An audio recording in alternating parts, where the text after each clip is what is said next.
നമസ്തേ. ഇപ്പം നമ്മൾ ഇന്നിവിടെ പറയുന്ന വിഷയം, ഈ ലോകത്തിന് നിങ്ങളോട് ഒരു കടപ്പാടും ഇല്ല എന്നോർക്കുക. ഈ ലോകത്തിന് നിങ്ങളോട് ഒരു കടപ്പാടും തന്നെ ഇല്ല എന്നോർക്കുക എന്ന് പറയുമ്പോൾ, ഈ ലോകത്തിന് ആരോടാണ് കടപ്പാടുള്ളത്? എന്തിനോടാണ് കടപ്പാടുള്ളത്? നമുക്ക് ചെയ്യാനുള്ള പ്രവൃത്തികൾ എന്തൊക്കെയാണ്? അത് ഭംഗിയായി നിർവഹിക്കുക. നമ്മുടെ കടമ നമുക്ക് എത്രമാത്രം ഭംഗിയാക്കാൻ പറ്റുമോ അത്രമാത്രം നമുക്ക് നല്ല ഒരു ഇടം അവിടെ ഉണ്ടാകും എന്നുള്ളത്. നമുക്ക് ഒത്തിരി സ്പേസ്, ഒരുപാട് സ്ഥലം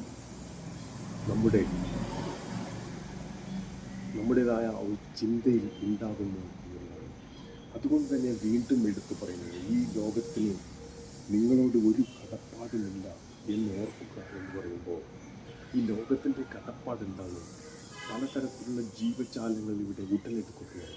പലതരത്തിലുള്ള ജീവജാലങ്ങൾ ഇവിടെ ഉണ്ടാകുന്നു. ഇത്തരം ജീവജാലങ്ങൾ ഇവിടെ ഉണ്ടാകുമ്പോൾ എന്താണ് നമ്മുടേതായ ആ കടപ്പാട്? എന്താണ് നമ്മൾ ചെയ്യേണ്ടത്? എങ്ങനെയാണ് പ്രവർത്തിക്കേണ്ടത്? എങ്ങനെയാണ് പ്രവർത്തിച്ചുകൊണ്ട് മനസ്സിലാക്കേണ്ടത്? ഏത് രീതിയിലാണ് നമ്മൾ അതിനെ പ്രവർത്തിച്ച് മുൻപോട്ട് പോകേണ്ടത് എന്നതെല്ലാം നമുക്കിവിടെ വ്യക്തമാക്കേണ്ടിയിരിക്കുന്നു എന്നതാണ്. അപ്പോൾ ഈ ലോകത്തിന് നമ്മളോട് ഒരു കടപ്പാടുമില്ലെങ്കിൽ പിന്നെ ആരോടാണ് കടപ്പാട്? നമുക്ക് ചെയ്യാനുള്ള പ്രവൃത്തികളാണ് നമുക്ക് ചെയ്യേണ്ടത്. ആ പ്രവൃത്തി ഭംഗിയാക്കുക, ആ പ്രവൃത്തി ഭംഗിയാക്കിക്കൊണ്ടേയിരിക്കുക. അത് തന്നെയാണ് നമ്മുടെ രീതി.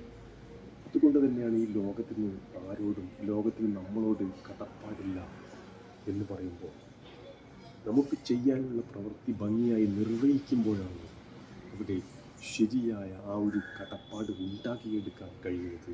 ശരിയായ ഒരു കടപ്പാട് അവിടെ ഉടലെടുക്കുന്നത്, ശരിയായ രീതിയിൽ അത് സംഭവിക്കുന്നത് എന്നുള്ളതാണ് നമ്മുടെ ഇന്നത്തെ വിഷയം.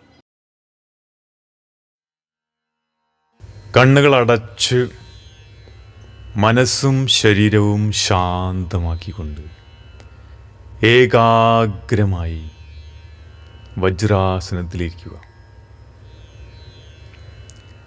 ശാന്തി മന്ത്രത്തിന് തയ്യാറാവുക.